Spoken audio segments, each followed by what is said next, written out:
నమస్తే, welcome to I dream social spotlight with కవిత.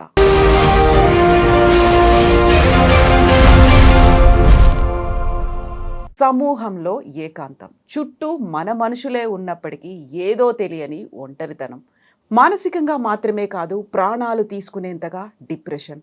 ఏం జరుగుతోంది, మనం ఎక్కడికి వెళ్తున్నాం? గత వారం జరిగినటువంటి ఒక ఇన్సిడెంట్, తల్లి తన 2 పిల్లల్ని హత్తుకొని రైలుకు ఎదురుగా ఆత్మహత్య చేసుకుంది.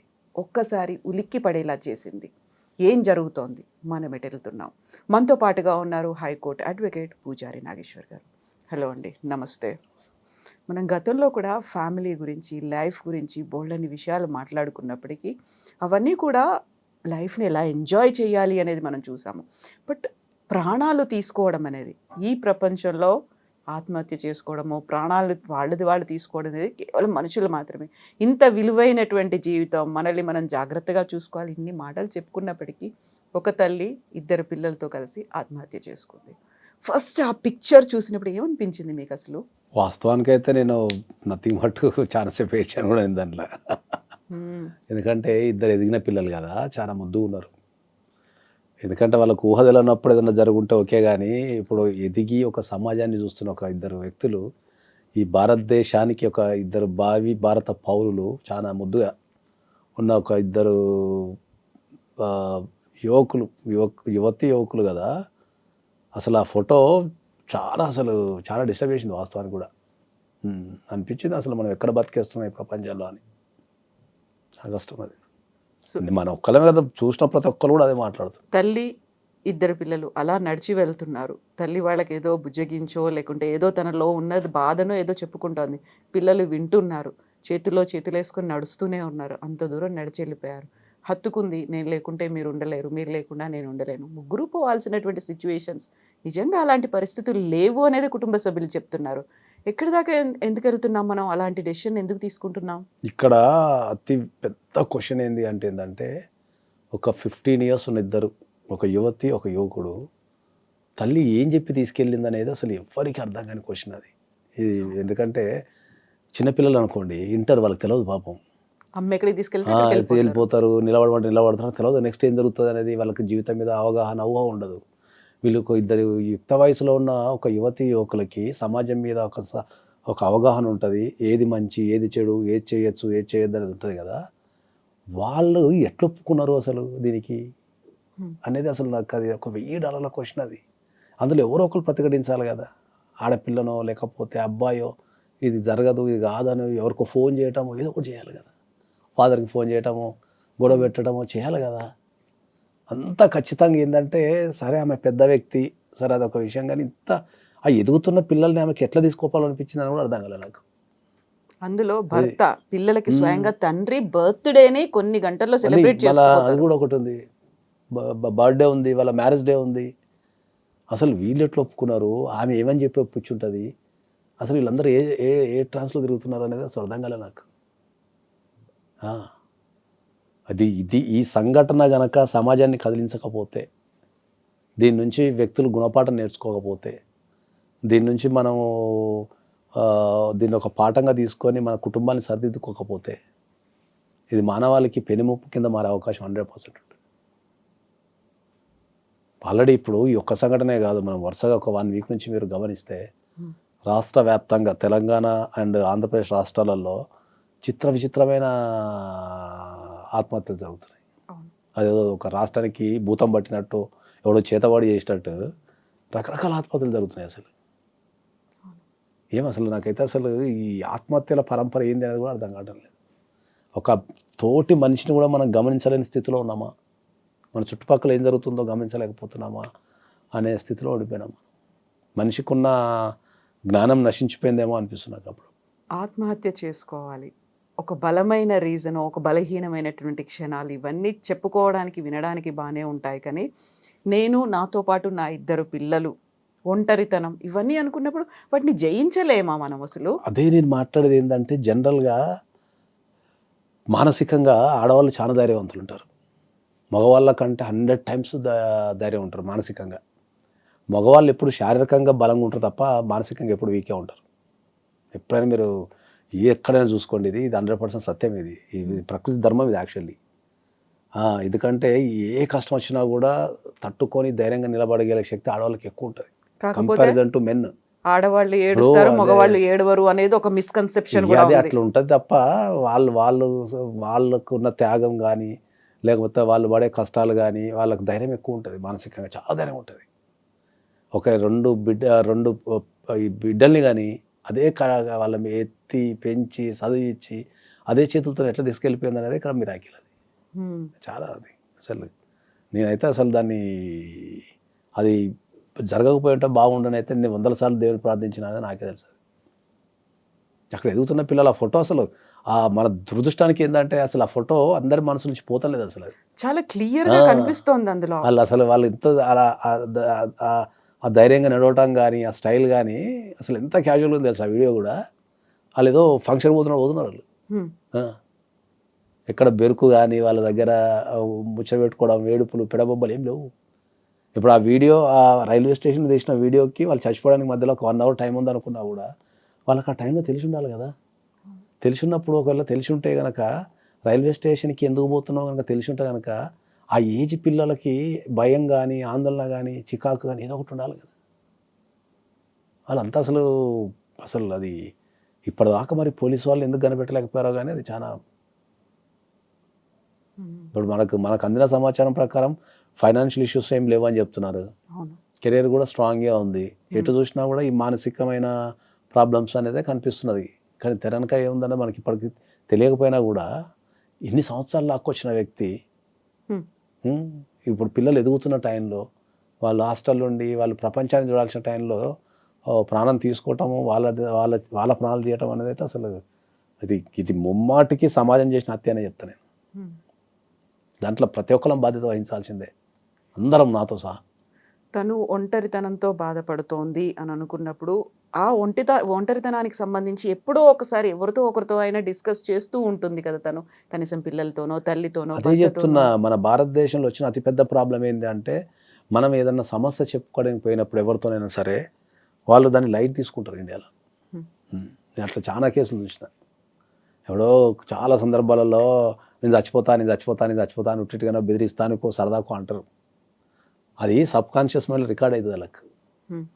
అని వాళ్ళకు కూడా ఒక థాట్ ఏమొస్తుంది, ఈ అమ్మాయి చచ్చిపోతా అంటే ఎవడు పట్టించుకోవడం, చచ్చిపోవడం కూడా చాలా పొందినారు. ఎప్పుడైనా సరే ఒక వ్యక్తి ప్రాబ్లం చెప్పడానికి వచ్చినప్పుడు నేను ఏం చెప్తా అంటే వాళ్ళని వారించకుండా వినండి ఫస్ట్ అని చెప్తాను నేను. ఒక 2 నిమిషాలు ఎవడన్నా ప్రాబ్లం చెప్తుంటే ఏదైనా పని చేస్తున్నప్పుడు ఆపి అసలు వాళ్ళు ఏం చెప్తున్నారు అంటే దాని తీవ్రత తెలుస్తుంది అంటే నేను. మనం రొటీన్ లైఫ్లో మనం తీసేస్తున్నాం చాలా మందికి తీసేస్తుంటాం అట్లా రొటీన్ లైఫ్లో. అది తప్పు అని చెప్తాను నేను. మనిషి అనేది ఎప్పుడైనా కూడా నేను ఇప్పటికి మీకు చాలా సందర్భాలు చెప్పిన, ఎప్పుడైనా ఒక మనిషి ఆత్మహత్య చేసుకోవాలి అంటే వాళ్ళకి ఏమైనా ఫీలింగ్ వస్తుంది అంటే ఏంటంటే ఈ ప్రపంచంలో నాకెవరూ లేరు, నేను బతికి వేస్ట్. ఈ 2 పదాలు వాళ్ళ మైండ్స్లో స్ట్రాంగ్ అయినప్పుడే చచ్చిపోతారు. నా కోసం ఒకరు ఉన్నారు, లేకపోతే నేను వాళ్ళ కోసం బతకాలి అనే ఫీలింగ్ ఉంటే చచ్చిపోరు, పోరాడతారు, 100% పోరాడతారు. ఆత్మహత్య చేసుకోవడానికి గల ఏకైక కారణం అదే. నువ్వు ఎన్ని విశ్లేషణలు చేయండి, ఏమైనా చేయండి, వాళ్ళకు నా కోసం నన్ను ఎవరు పట్టించుకోవడం లేదు, నా బాధ ఎవరు వింటం లేదు, నా కోసం ఎవరు లేరు అనే ఫీలింగ్ వచ్చినప్పుడు నేను ఎందుకు ఉండాలి ఈ ప్రపంచంలో అనేది ఒక రకమైన డిప్రెషన్కి వెళ్ళిపోతారు. ఆ డిప్రెషన్కి వెళ్ళిపోయిన తర్వాత ఏం చేస్తారు, ఎవరు లేరు కదా, ఎవరు పట్టించుకోవడం లేరు కదా, బతికేందుకు అన్న టైంలో ఆత్మహత్య చేసుకుంటారు. That is the biggest problem. అది ఎక్కడైతే కుటుంబ వ్యవస్థ ఈ ప్రపంచవ్యాప్తంగా ఎక్కడైతే కుటుంబ వ్యవస్థ అయితే స్ట్రాంగ్ ఉందని మనం చెప్పుకుంటున్నామో అదే కుటుంబ వ్యవస్థలో క్రైమ్ పెరిగిపోయింది, విపరీతమైన క్రైమ్ పెరిగిపోయింది. ఆ పెరిగిన క్రైమ్ని కూడా మన జనాలు చాలా క్యాజువల్గా తీసుకుంటారు. అయిపోయిందా అదేమన్నా? అదే అంటున్నా కదా, మన జనాలు కూడా దాన్ని ఏదో ఒక వార్త లెక్క చదివి పడేస్తున్నారు తప్ప అరే ఎందుకు కుటుంబాలలో హత్యలు పెరుగుతున్నాయి, ఆత్మహత్యలు పెరుగుతున్నాయి అని ఒక్కరు కూడా బాధ్యత తీసుకొని ఆలోచిస్తాం లేరు. నేను 1,00,000 సార్లు చెప్తున్నా ప్రతి ఒక్కరికి ఏంటంటే భారతదేశంలో కుటుంబ వ్యవస్థ అనేది చెడిపోయింది. దాన్ని రిపేర్ చేయాలా, దాన్ని రిపేర్ చేయాలంటే సమాజంలో ఉన్న ప్రతి ఒక్కరు బాధ్యత తీసుకోవాలా. అది నీ కుటుంబమైనా నా కుటుంబమైనా ఎవరి కుటుంబమైనా సరే మనం బాధ్యతగా ఉండి మన పిల్లలకు కానీ సమాజానికి కానీ మనం నేర్పాలనేది చెప్తున్నా నేను. ఎవరి కాళ్ళు ఇప్పుడు నేను వరుసగా ఒక 1 వీక్ నుంచి చూస్తున్నా కదా, ఒక 1 వీక్ నుంచి చూస్తుంటే ఫస్ట్ ఫస్ట్ నేను చూసిన న్యూస్ ఏంది, ఒక ఆడపిల్ల తల్లిదండ్రులకి విషయం ఇచ్చి చంపేసింది. హ్మ్. ఏది, ప్రేమించిన ప్రేమించిన వ్యక్తిని వాడి కోసం. యాక్సెప్ట్ చేస్తానని. మత్తు మందు పెట్టి, మత్తు మందు పెట్టి. Over dose. అరే కనీసం ఒక ఇంగిత జ్ఞానము, వాళ్ళ కడుపులో మనం పుట్టినాము, ఈ చిన్న లాజిక్ ఇది, వాళ్ళ కడుపులో మనం పుట్టినాము, మనకి సాధిండ్లు చదివిపించిండ్లు, తల్లిదండ్రులు పిల్లలు పెరగటానికి ఎన్ని త్యాగాలు చేస్తారు అనేది వాళ్ళు పెరిగిన తర్వాత అర్థమవుతుంది. తిండి తినక తిని కోరికలు చంపుకొని రకరకాలు చేస్తారు, ఏదో వాళ్ళ స్థాయికి తగ్గట్టు, ఎవరి స్థాయికి తగ్గట్టు వాళ్ళు చేస్తారు. కంపల్సరీ పిల్లల మీద ప్రేమ ఉంటే వాడు రిక్షా ఎక్కుకున్న నుంచి అంబానీ వరకు వాళ్ళ స్థాయికి తగ్గట్టు ఏదో ఒకటి పిల్లల ఎదుగుదల కోసం ఎక్కడి దగ్గర కాంప్రమైజ్ అయితేనే ఉంటారు తల్లిదండ్రులు. అయితేనే ఉంటుంది. అట్లాంటి తల్లిదండ్రులని నువ్వు విషమిచ్చి చంపడం ఏంటి? నాకు అది కాన్సెప్ట్ అర్థం కాలేదు. నీకు అంతగానం ప్రేమించిన వ్యక్తున్నాడు, పారిపోనుంటూ ఏటన్నా ఏమవుతుంది? బతకలేవైతే పెద్ద ప్రపంచంలో ఓ ఢిల్లీకో బాంబేకో కలకత్తాకో పారిపోయి నచ్చిన మొగుండి అంతగానం నీకు నచ్చితే పారిపోయి బతకనుంటే పని చేసుకుంటూ బతకలేరా? అందులో తను ఉద్యోగం చేస్తుంది, మనం nursing చేసింది. చదువుకున్న అమ్మాయి నర్సింగ్ చేస్తుంది, నీకు ఇంజక్షన్లు జనాలు బాగుపడతానికి రా అంటే అవే ఇంజక్షన్లు పెట్టి తల్లిదండ్రులు చంపేసింది. ఎటు పోతుంది సమాజం? ఒక తల్లిదండ్రులు చంపడం అంటే నాకు కాన్సెప్ట్ అర్థం కాలేదు అసలు. జనరల్గా ఇప్పుడు తల్లిదండ్రులు బాధపడుతూనే చూడలేం చాలామంది సెంటిమెంట్ ఉంటుంది, పాపం వాళ్ళు మనకు కలుస్తారు, పెంచుతారు, వాళ్ళు త్యాగాలు చేస్తారు కదా అంటాం. ఓరి అబ్బా చంపే కార్యక్రమం అయిపోయింది. ఇంకో దగ్గర నిజామాబాద్లో కొడుకు పెళ్లి కాలేదని చెప్పేసి కొడుకుని అండ్ భార్యను చంపేసింది. ఈ చంపే కాన్సెప్ట్ ఏంది అసలు? ఇది మన ఇళ్ళకి వచ్చేసింది.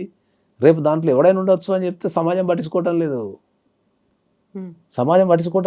అది చాలా లైట్ తీసుకుంటున్నారు. గవర్నమెంట్ కానీ సమాజం కానీ మన ఫ్యామిలీ కుటుంబాలలో విలువలు పడిపోయినాయి. ప్రతి ఒక్కరి ఇంట్లో చావు అనేది జరుగుతున్నది.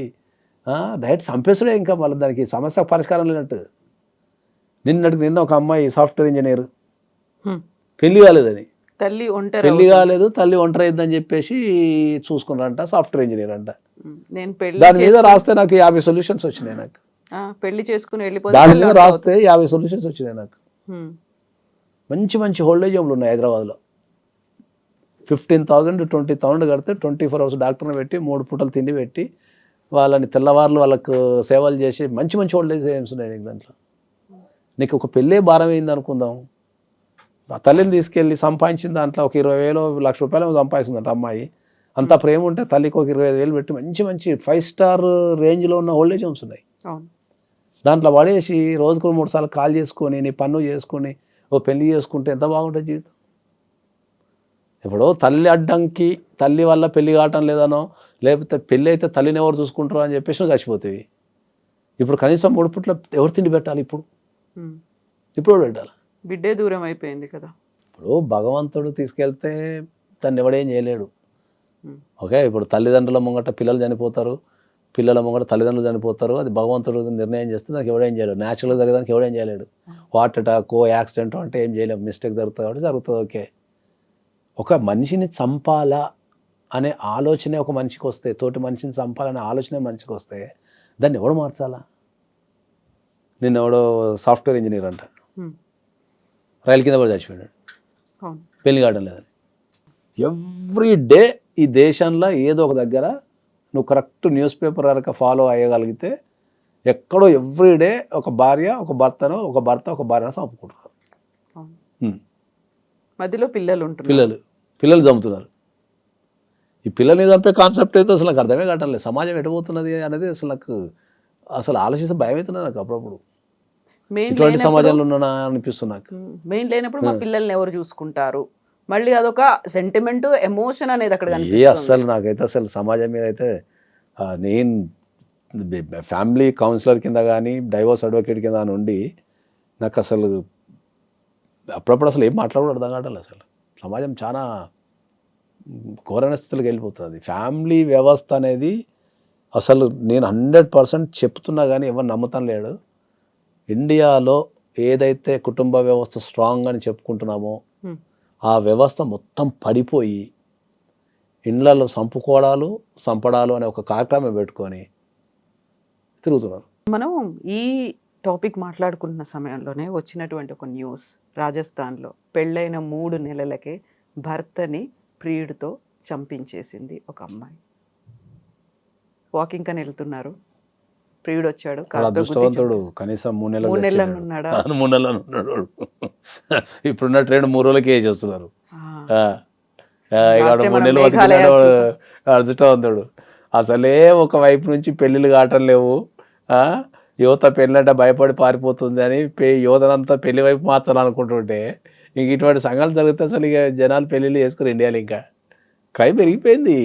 అది చాలా, ఇది ప్రతి ఒక్కరు భారతదేశంలో నివసించే ప్రతి ఒక్కరు ఆలోచించాల్సిన విషయం ఇది.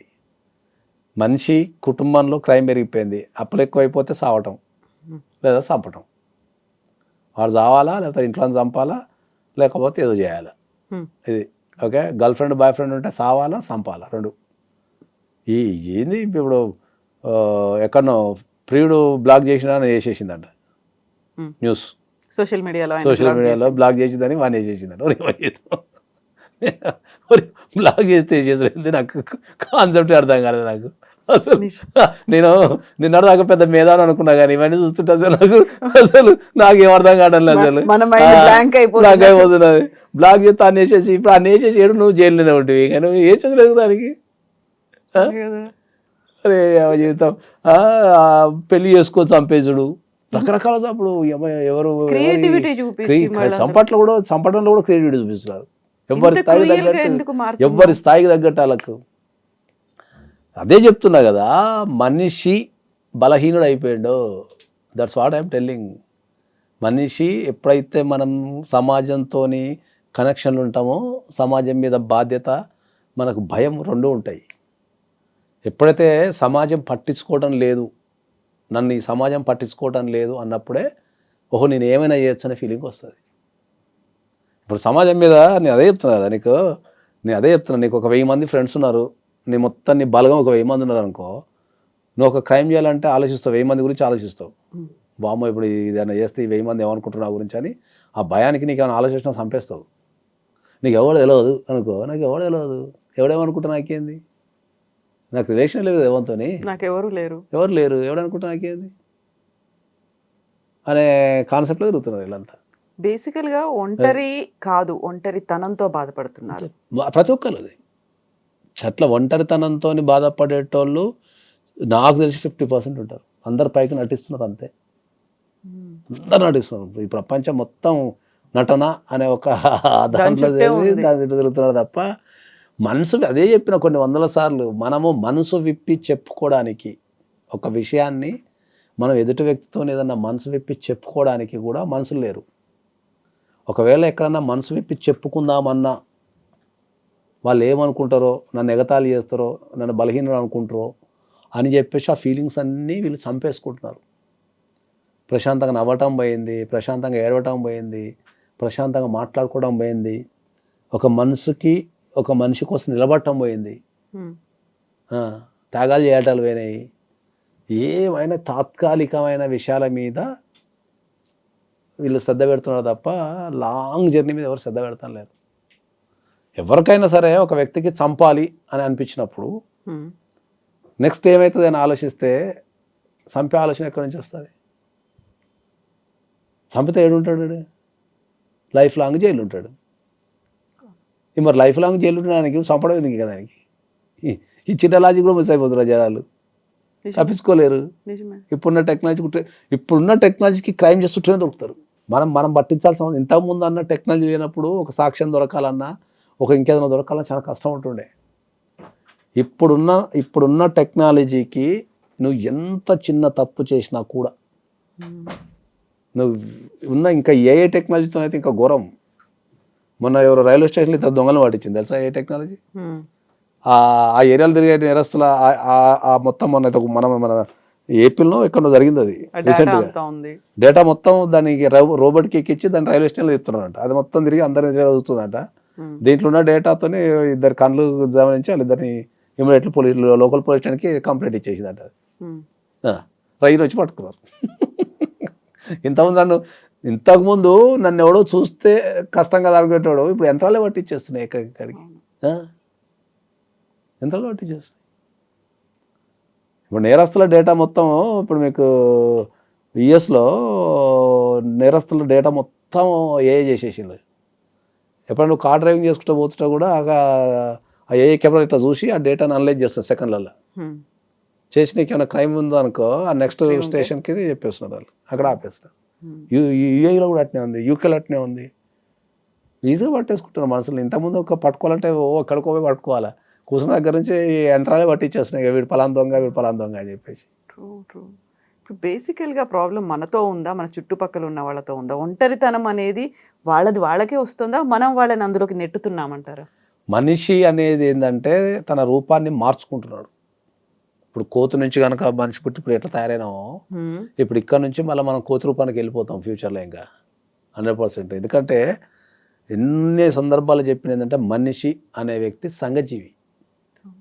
మనిషి అనే వ్యక్తి సంఘజీవి అంటే వాడు సంఘంలో కలిసి ఉన్నంత కాలమే బలంగా ఉంటాడు. ఆ సంఘం నుంచి బయటకు వస్తే బలహీనుడు అయిపోతాడు. అట్లా ఇప్పుడు పూర్వకాలంలో మన ఇంటికి లంకంత కొంపు ఉంటుంది. ఓకే, ఎంతమంది వస్తే మనం అంత ధనవంతులం, సంతోషము అంత ధనవంతులం. వాళ్ళతోని కలిసి మాట్లాడి కూర్చొని అనుభూతులు పంచుకొని కష్టాలు సుఖాలు పంచుకొని నచ్చింది వండుకొని తిని బతుకుతుండే. ఇప్పుడు లంకంత కొప్పు ఉంటుంది, రావడానికి ఎవడు ఉండడు. వాడు రావాలంటే గోయట్లు అవి ఇవి మా ఇల్లు ఏమో చెప్తారు కదా, దాని పేరు మైగేట్ యాప్ అంటారు కదా. మాది అలా గేటెడ్ కమ్యూనిటీ ఉంటుంది, మా దాంట్లోకి ఎవరు రాడని చెప్పుకుంటారు. మీ దాంట్లోకి ఎవరు రాకపోతే నువ్వు కొనుక్కునేది కట్టని వాళ్ళు ఉండాలి.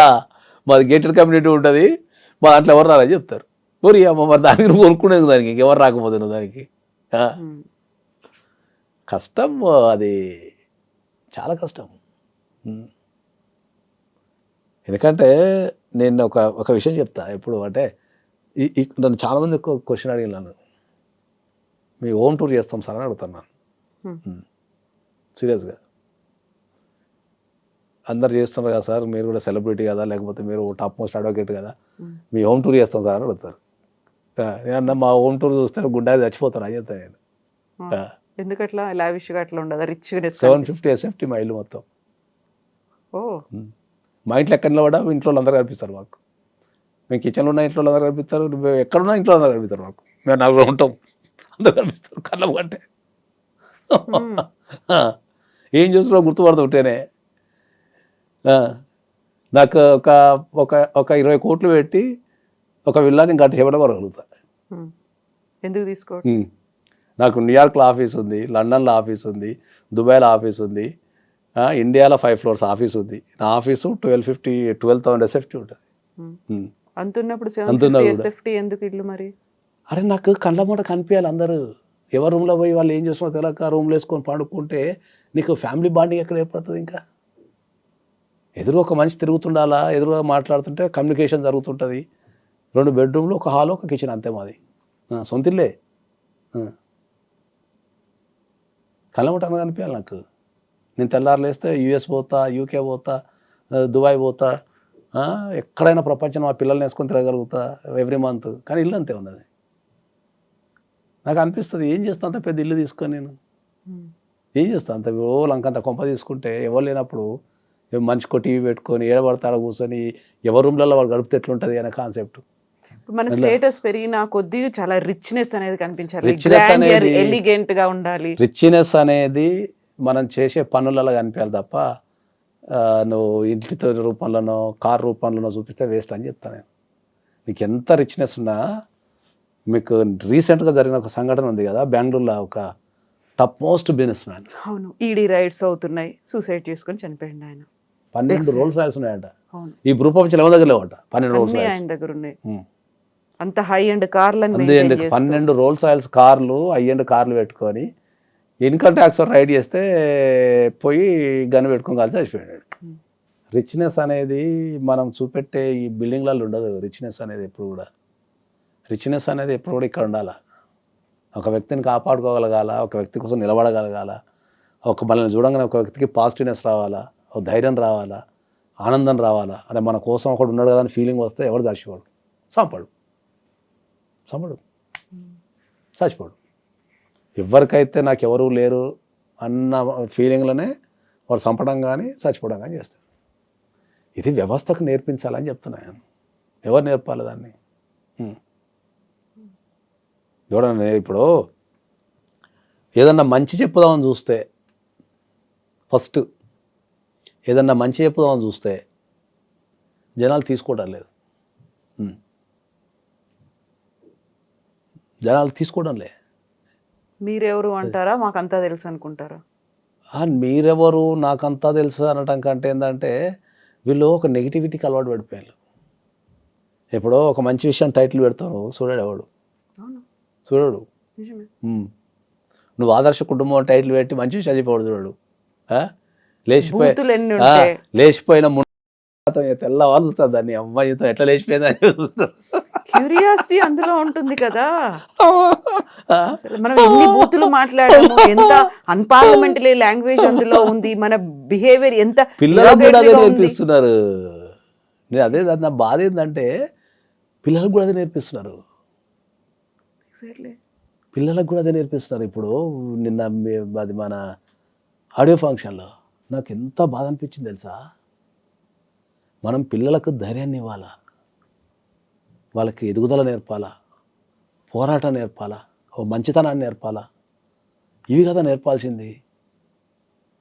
మనం బూతులు నేర్పి సభ్య సమాజంలోకి వెళ్ళి పిల్లలకు బూతులు నేర్పమంటామా, మనం బూతులు మాట్లాడమంటామా? ఏమన్నా ఇంగిత జ్ఞానం ఉందా? నువ్వు ఎంతమంది ఒక మీడియాలో మాట్లాడుతుంటే అది ప్రపంచవ్యాప్తంగా చూస్తుంటారు, ఎక్కడెక్కడో చూస్తుంటారు. వాళ్ళందరూ ఏం ఫీల్ అవుతారు? ఎన్ని వందల వేల లక్షల కోట్ల మైండ్లో నువ్వు ఇన్ఫ్లుయెన్స్ చేస్తుంటావు తెలుసా నీకు? అంత బూతుపాట. అసలు నాకు చాలా ఆ పాట వింటుంటే అసలు నాకు భయం అయిపోయింది. అసలు నువ్వేం నేర్పుతున్నావు సమాజానికి? అంత బూతులు నువ్వు బహిరంగంగా కొన్ని లక్షల మంది లైవ్ షోలో మాట్లాడుతుంటే నువ్వు ఏం నేర్పుతున్నావు? అందులో ఆయన అనేటువంటి ఒక సమర్థన మాట ఉంది, బోల్డ్ అంత సాహిత్యం ఉంది, బోల్డ్ అంత కాన్ఫిడెన్స్ అని కనిపిస్తుంది, మీరు అర్థం చేసుకోలేకపోతున్నారు. అదే అబ్బాయి దగ్గర నుంచి వచ్చిన మాట. మీరు అర్థం చేసుకోలేని తత్వం మీలో ఉంది కాబట్టి మీరు హ్యావ్ టు ఎక్స్పాండ్. లైక్ మీరు ఇంత పెద్దగా బ్రాడ్ మైండ్ తో చూడాల్సినటువంటి అవసరం ఉంది. అయితే వాళ్ళ ఇంట్లో అదే లాంగ్వేజ్ మాట్లాడుకుంటాం రోజు. ఆ బ్రాడ్ మైండ్ని, ఆ సెన్స్ని వాళ్ళ మదర్ ఫాదర్ అదే నేర్పించినట్టుంది. పోయి బూతులు మాట్లాడి సమాజంలో ఏవి పంపించినట్టుంది. సినిమా ప్రమోషన్ చేసుకో, నీ క్రియేటివిటీతో చేసుకో. ఒక ఫ్యామిలీ మ్యాన్, మొన్న ఏదో టూరిస్ట్ ఫ్యామిలీ సినిమా వచ్చింది, ఎంత మంచిగా ఉంది. ఏమన్నా బూతులు ఉన్నదా? కంటెంట్ తప్పు కదా వాళ్ళకు. నువ్వు ఎదుగుతున్న పిల్లలు ఇప్పుడు వాళ్ళ రోల్ మోడల్స్ ఏమనుకుంటారు? పిల్లలు ఆ ఏజ్ వాళ్ళు అట్లా మాట్లాడితే కరెక్ట్ అనుకుంటారు. సోషల్ మీడియాలో సమర్థన ఒకటి ఉంది. మీరు ఇలా మాట్లాడే వాళ్ళంతా ఓల్డ్ స్కూల్, పాత చింతకాయ పచ్చడిలాగా. ఇప్పుడు జెన్జీని మీరు అర్థం చేసుకోలేకపోతున్నారు. ఇప్పుడు ఉన్నటువంటి సొసైటీలో మీలో రావాల్సింది మార్పు అనే మాట.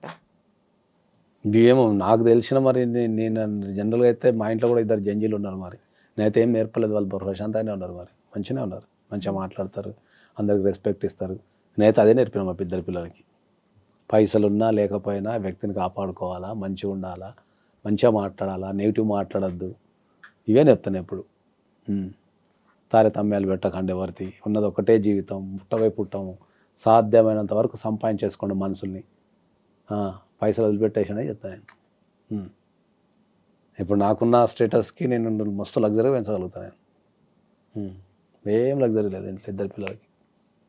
బిలో 750 ఎస్ఎఫ్టీ లగ్జరీ అంటే మా ఇంట్లో మంచి బట్టలు వేసుకుంటాను తప్ప మిగతా అంతా సేమ్ ఉంటుంది అంతే.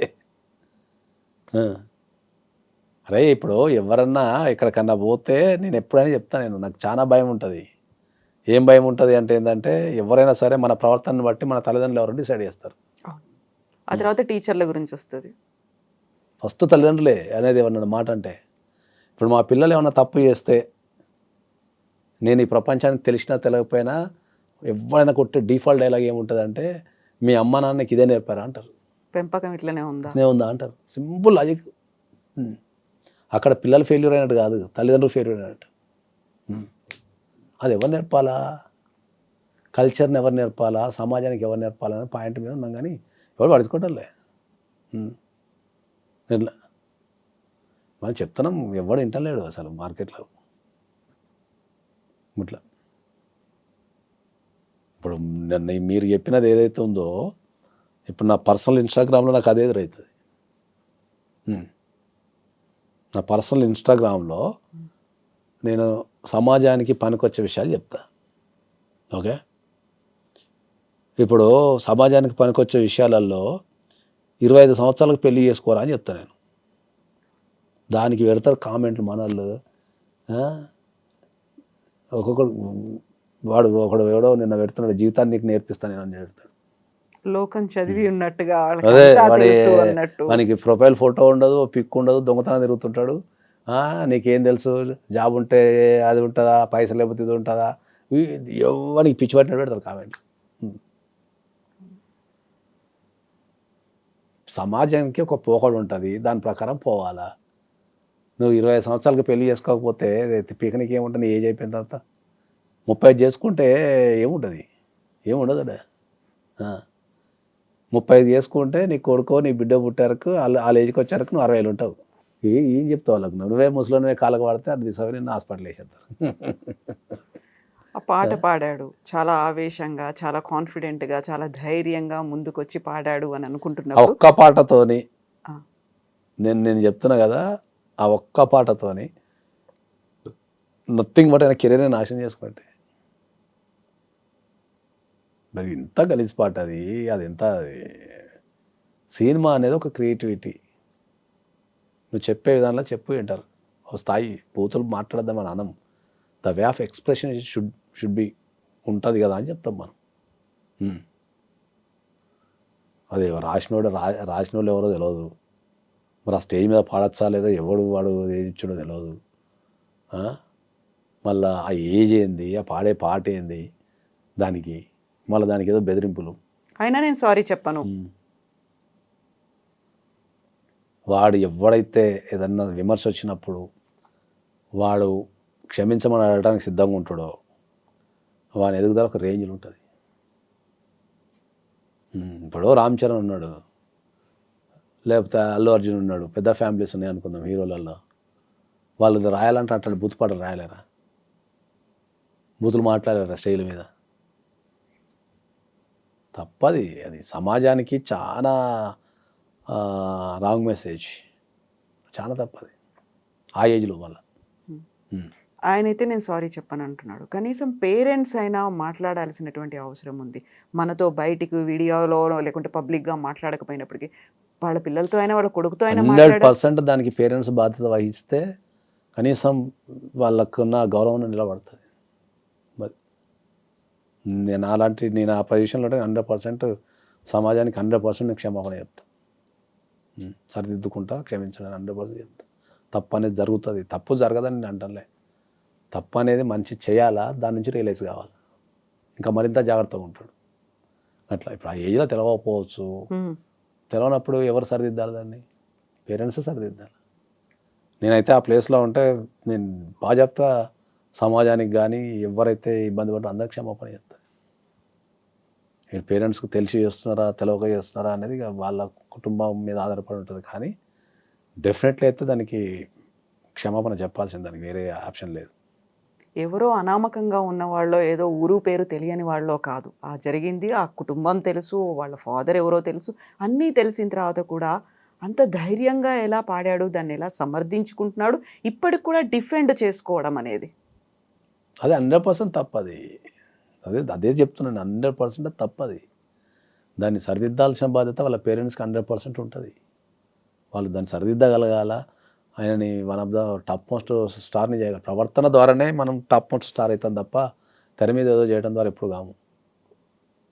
తెర మీద కొన్ని వందల మంది హీరోలు వస్తుంటారు, పోతుంటారు, కానీ కొంతమంది నిలబడతారు. ఆ కొంతమంది ఎందుకు నిలబడతారు అంటే ఏంటంటే వాళ్ళ ప్రవర్తన ద్వారా నిలబడతారు. ప్రవర్తన టువర్డ్స్ సొసైటీ కావచ్చు, ప్రవర్తన టువర్డ్స్ కోస్టార్స్ కావచ్చు, ప్రవర్తన టువర్డ్స్ ప్రొడ్యూసర్స్ కావచ్చు, ఏదున్నా ప్రవర్తనతోనే మనిషి నిలబడతాడు. వాళ్ళు నిలబడమే కాదు, మన మనసుల్లో కూడా నిలబడతాం మనం, 100% నిలబడతాం మనం. అట్లా యవ్వనంలో ఉన్నప్పుడు తప్పు చేయడం అనేది సర్వసాధారణంగా జరిగేది. ఎందుకంటే వాళ్ళకు సమాజం మీద అవగాహన ఉండదు, దాని ఇంపాక్ట్ తెలియదు, కొన్ని సందర్భాలు ఎట్లా బిహేవ్ చేయాలో తెలియనప్పుడు దాన్ని కంట్రోల్ చేయాల్సిన బాధ్యత, నేర్పించాల్సిన బాధ్యత తల్లిదండ్రులకే ఉంటుంది. నేనైతే 100% ఏం బిలీవ్ చేస్తా అంటే ఏంటంటే, యవ్వనంలో ఉన్న వ్యక్తులు కనుక తప్పు చేస్తే దానికి 100% పూర్తి బాధ్యత తల్లిదండ్రులే వహించాలని చెప్తాను. బై ఆల్ మీన్స్ ఎన్ని తప్పు చేసినా కూడా వాళ్ళకి తల్లిదండ్రులే 100% బాధ్యత వహించాలి. దానికి వేరే ఆప్షన్ లేదు ఇంకా. ఎందుకంటే పిల్లలు అనేది మన రిఫ్లెక్షన్. మనం ఏదైతే నేర్పిస్తామో వాళ్ళు అదే తీసుకుంటారు. అదే వాళ్ళు సొసైటీకి ఇస్తారు. నువ్వు సొసైటీకి నీ పిల్లగాడు ఏదో ఇచ్చిండు అంటే అదే నేర్పించుంటావు అంటాను డైరెక్ట్. నేను డైరెక్ట్ చెప్తాను అందరికి, డైరెక్ట్ చెప్తాను. విత్తనం ఏదేస్తే చెట్టు అదే వస్తుంది. డిఫాల్ట్ అది. దాన్ని 100% అంగీకరించాల్సిందే దానికి.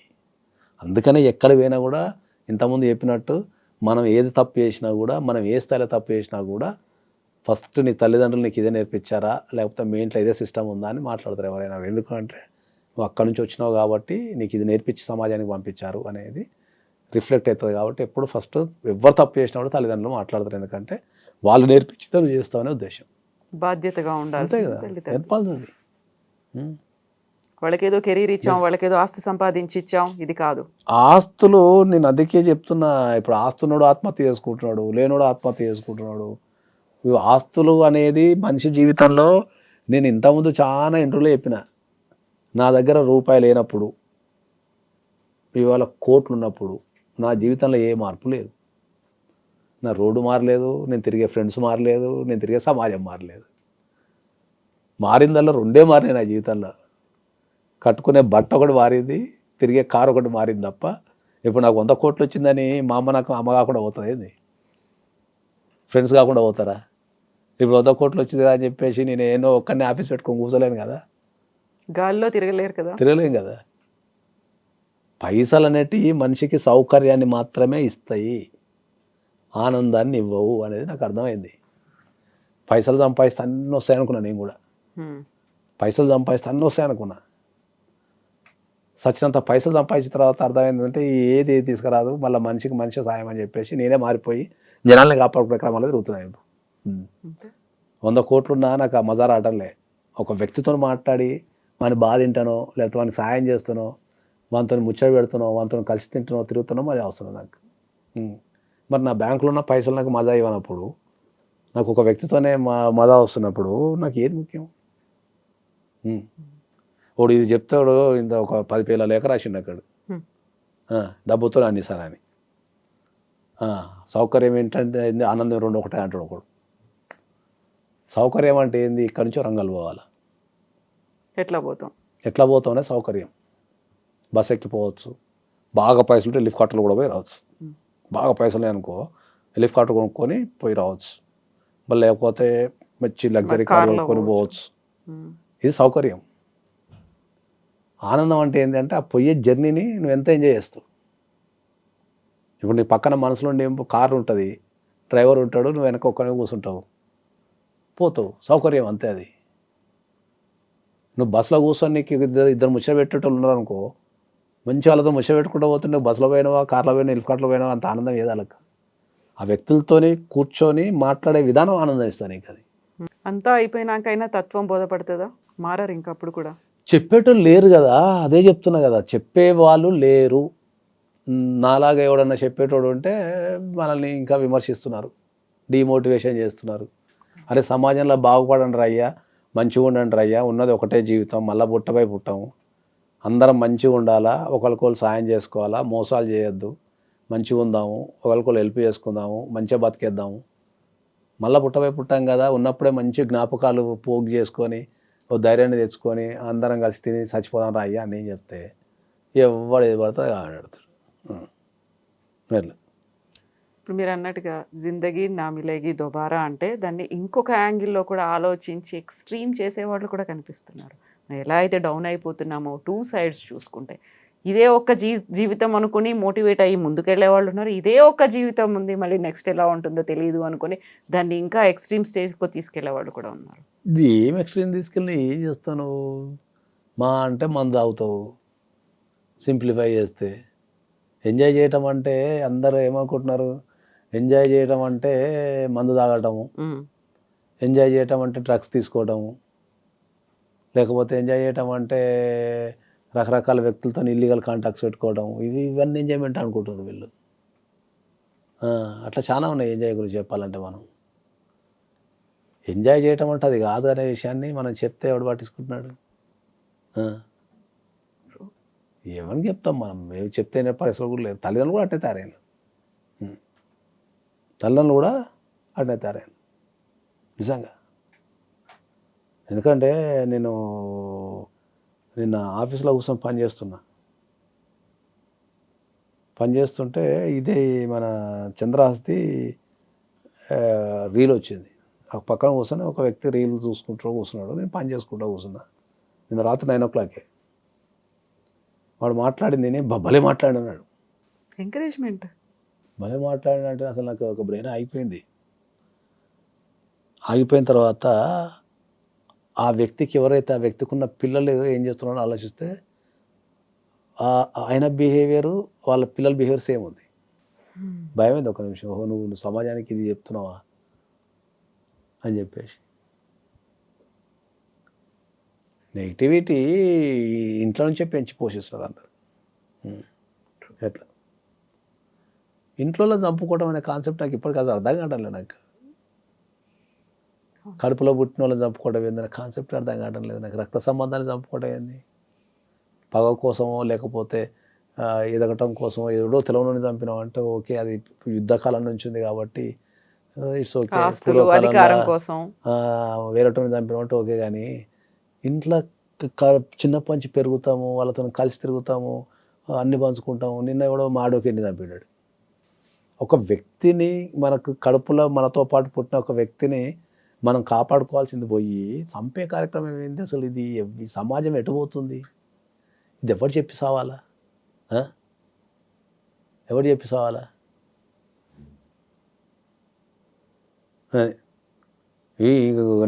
మీకు జోక్ చెప్తా. నా ఇన్స్టాగ్రామ్లో నిన్న ఒక అమ్మాయి ఏదో పెళ్లి గురించి మాట్లాడుతుంటే ఒక అమ్మాయి కథ నాకు కూడా జోక్ ఇది. ఇన్స్టాగ్రామ్లో ఒక అమ్మాయి నాకు మెసేజ్ పెట్టింది. ఏమని? ఈయన సమాజంలో ఉండాల్సిన వ్యక్తి కాదు, ఈయనని రీహాబిలిటేషన్ సెంటర్ పంపాలని పెట్టింది. ఎవరు? ఒక అమ్మాయి. ఎవరిని పంపించాలి? నన్ను. మిమ్మల్ని? ఓ, పెళ్లి గురించి మాట్లాడుతుంటే, ఎందుకలా పెళ్లి చేసుకుంటారు నాయన అని చెప్పి మాట్లాడుతుంటే, పెళ్లి చేసుకుంటారు నాయన, ఏజ్లో పెళ్లి చేసుకోండి అని మాట్లాడుతుంటే ఒకటే లైన్ పెట్టింది, మిమ్మల్ని రీహాబిలిటేషన్ సెంటర్. ఈయన సమాజంలో కాదు ఉండాల్సింది, ఈయన ఇమీడియట్లీ రీహాబిలిటేషన్ సెంటర్ పంపండి అని పెట్టింది. నేను కూడా కింద రిప్లై ఏమి ఇచ్చినా తెలుసా? నేను అవునమ్మా, నేను రీహాబిలిటేషన్ సెంటర్నే ఉండాలా, ఎందుకంటే మీలాంటి వాళ్ళ మధ్యలో ఉండలేను, నాకు రీహాబిలిటేషన్ సెంటర్ కరెక్ట్ సరిపోద్దని మెసేజ్ పెట్టా. మన సమాజంలో ఇప్పుడు మనం నవ్వుకున్నట్టుగా నవ్వుకునే సందర్భాలు కూడా చాలా తగ్గిపోతున్నాయి. ఎంజాయ్ చేసే సంతోషపడే క్షణాలు అవి తగ్గిపోతున్నాయి. దాన్ని ఒక బిజినెస్, ప్రతి దాన్ని నీవు నాకేమి ఇస్తావు, నేను నీకేమి ఇవ్వాలి, నేను నాకేమి ఇస్తావు, నేను ఇంత ఒక వ్యక్తితో ఫ్రెండ్షిప్ చేయాలి అంటే వీటితో ఫ్రెండ్షిప్ చేస్తే ఏమొస్తుంది? లేకపోతే పెళ్ళి కూడా అట్నే తయారైంది, బిజినెస్ కింద తయారైంది. అదే నీ మొత్తుకొని వచ్చేది, వీళ్ళందరికీ మొత్తుకొని వచ్చేది ఏంది? పెళ్ళి అనేది మనం ఒక వ్యక్తితోని కలిసి జీవించే విధానం. పెళ్ళి అనేది ఒక వ్యక్తితోని కలిసి జీవించే విధానం. నువ్వు ఒక వ్యక్తితో కలిసి జీవించగలుగుతున్నా జీవించలేనా అని పెళ్లి చేసుకోవాలా. దానికి నువ్వేం చేస్తున్నావు? జీతం ఎంత, ఏ వీసా ఉంది, ఎక్కడుంది, ఆస్తులు ఎంత ఉన్నాయి, నేను పోతే ఒకతే కోడలు ఉంటానా, లేకపోతే ఒకటే బిడ్డ ఉన్నదా, ఈ ఆస్తి అంతా నేనే నాకేస్తానా? ఇవి కాదు పెళ్ళికి. నేను మొత్తుకొని వచ్చేది అది అందరికీ. బలగా ఎంత ఉంది, ఏమున్నది, కుటుంబాలు ఎట్లున్నాయి, ఇవి కాదు. పెళ్ళిలా ఇప్పుడు జరిగే పెళ్ళిళ్ళల్లో 90% మ్యారేజెస్ మోసాలతోని, అబద్ధాలతో జరుగుతున్నాయి. ఒక ఇద్దరు వ్యక్తుల్ని కలిపే కార్యక్రమం లేదు.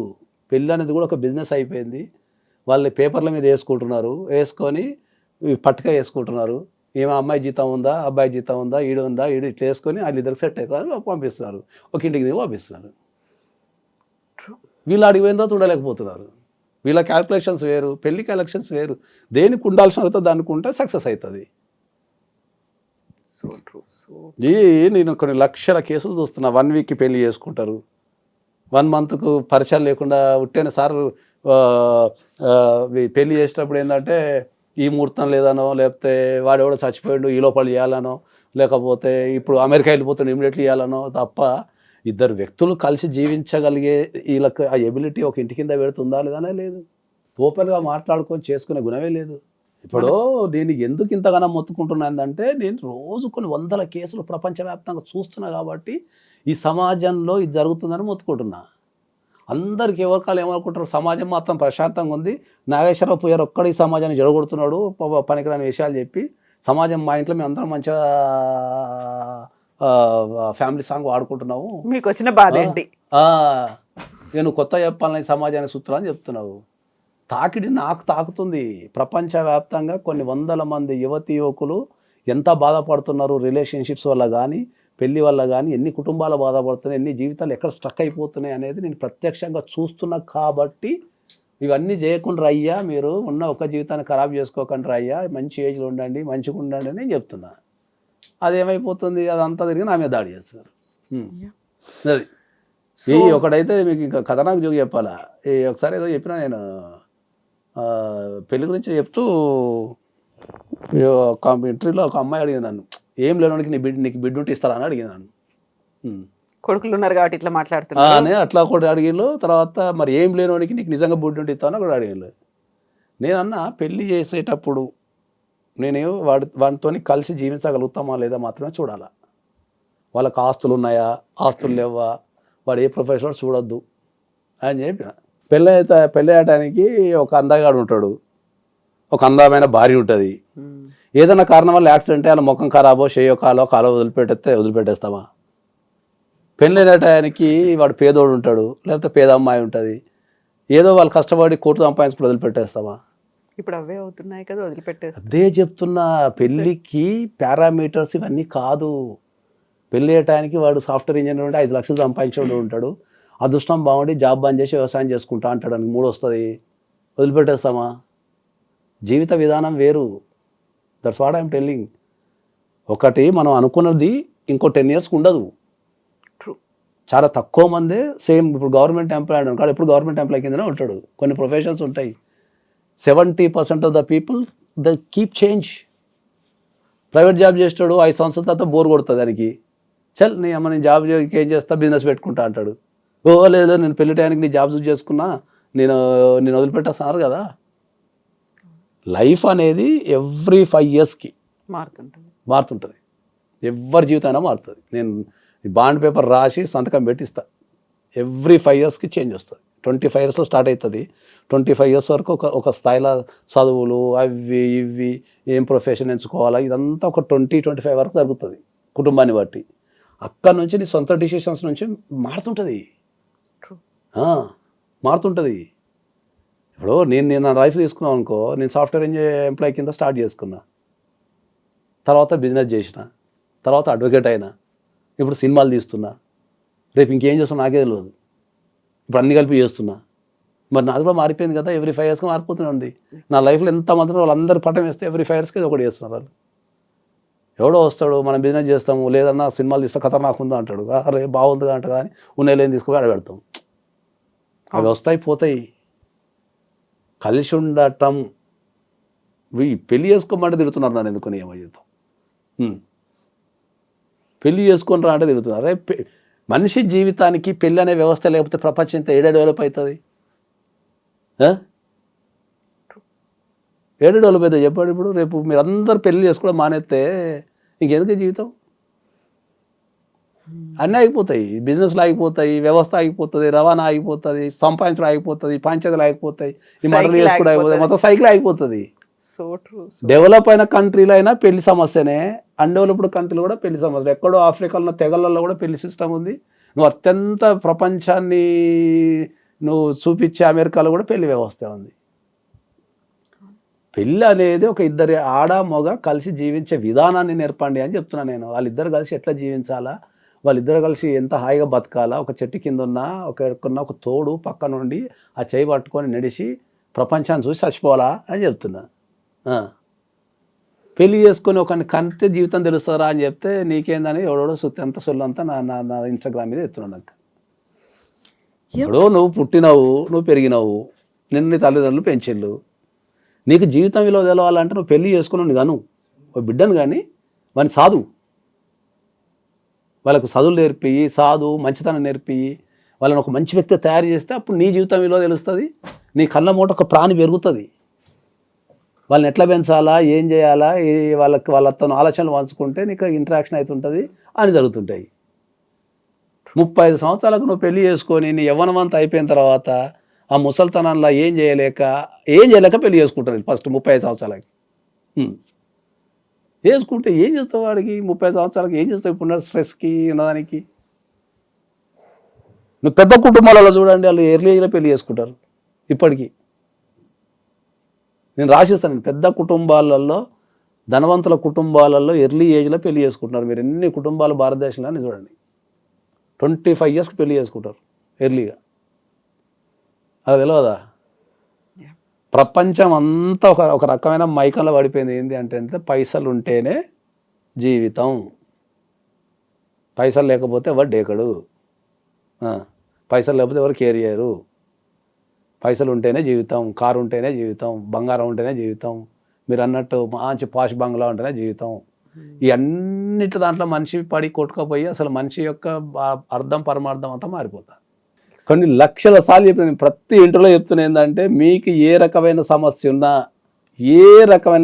ఉన్నా నా ఆఫీస్కి రండి, నేను ఏదో ఒక సొల్యూషన్ చేస్తా. నాకున్న తెలివితేటలతోని, నాకున్న పరిచయాలతోనో ఏదో ఒకటి దానికి అవుట్కమ్ ఏదో ఒక రకంగా ఇవ్వగలుగుతారు నాయన. ఈ సంపే కార్యక్రమాలు సచిపే కార్యక్రమాలు పెట్టుకోకంటారు నాయన. 1000-2000 పెడితే ఈ దీంట్లో కూడా మళ్ళీ ఉన్నది. ఇంకా సార్ మీరు రమ్మంటున్నారు 1000 రూపాయలు అడుగుతున్నారు సార్ అంటారు. సార్ మీరు రమ్మంటున్నారు మళ్ళీ 1000-2000 వసూలు చేస్తున్నారు సార్ అంటారు. మరి ఆ 1000-2000 వసూలు చేయకపోతే నేను ఇంటికి బియ్యం తీసుకెళ్ళాలా, లేకపోతే మా పూర్వాలు పసుతో అనుకుంటున్నాడా? 1000-2000తో నీకు జీవితంలో నీకు ఆ 1000-2000తో జీవితానికి సంబంధించిన సమస్య పరిష్కారం దొరుకుతున్నప్పుడు ఈ జైలు జీవితాలు, ఈ పారిపోవడాలు, సంపడాలు ఇవన్నీ తగ్గిపోతాయి కదా ఆ 1000-2000తోనే. So true, accept, agree that. Thank you so much, Andy. Thank you. And for more videos, Please subscribe to iDream. Please subscribe to iDream. Please subscribe iDream. And please subscribe to iDream. For more videos, subscribe to iDream. please like, share and subscribe to the channel. Congratulations, iDream. Subscribe to iDream. Subscribe to iDream. So subscribe to iDream Media. iDream ki iDream team andarki huge congratulations. Please subscribe iDream Media. Please subscribe to iDream. Subscribe iDream. Please subscribe to iDream. iDream అంటే నా కళల ఛానల్ను subscribe చేసుకున్న నోరు తిరుగుతలేదు, మీరైతే గంట గుర్తు కొట్టండి. For more such videos, please subscribe to iDream. Subscribe to iDream. Please subscribe to iDream. Please subscribe iDream Media. Please do subscribe to iDream. Please subscribe to iDream Media. For best entertainment and information, please subscribe iDream. And don't forget to subscribe to iDream.